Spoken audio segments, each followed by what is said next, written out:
News Tamil கழுகு. பதவி உயர்வால வேற இடத்துக்கு மாற்றப்பட்டாலும் அந்த உயர் போலீஸ் அதிகாரி சொல்றது தான் சட்டம் ஒழுங்கு தலைமை கேக்குதான். தான் இருக்கிற துறையில இருந்தே சட்டம் ஒழுங்கு நிர்வகிக்கிறாராம் அந்த உயர் அதிகாரி.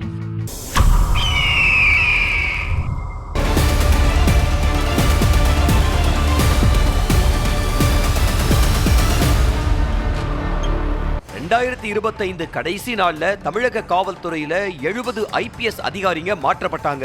பல பேருக்கு பதவி உயர்வையும் சில பேருக்கு இடமாற்றத்தையும் ஏற்படுத்தின அந்த மெகா டிரான்ஸ்பர் தேர்தலை மனசுல வச்சு போடப்பட்டதுன்னு சொல்லப்படுது. இதுல 3 ADGPக்கள் DGPக்களாவும் 7 IGக்கள் ADGPக்களாவும் மாத்தப்பட்டாங்க. அந்த வகையில சட்டம் ஒழுங்குல இருந்த ஒரு உயர் அதிகாரிக்கும் பதவி உயர்வு வர தேர்தல் சமயத்துல சர்ச்சைகள்ல சிக்க வேணாம்னு நினைச்சு தானே சட்டம் ஒழுங்குல இருந்து விலகி வேற துறைக்கு போயிட்டாராம். ஆனாலும் அவர் தான் இப்பவும் சட்டம் ஒழுங்குக்கு தலைவரா செயல்படுறாராம். அவரோட வாய்மொழி உத்தரவுகள் தான் தமிழக காவல்துறையோட சட்டம் ஒழுங்குல செயலாக்கம் பெறுதுன்னு சொல்றவங்க அடுத்த மாசம் 1ஆம் தேதியிலிருந்து ஊழல் தடுப்பு மற்றும் கண்காணிப்பு துறையும் அவரோட கட்டுப்பாட்டுல வரப்போகுதுங்கிறாங்க.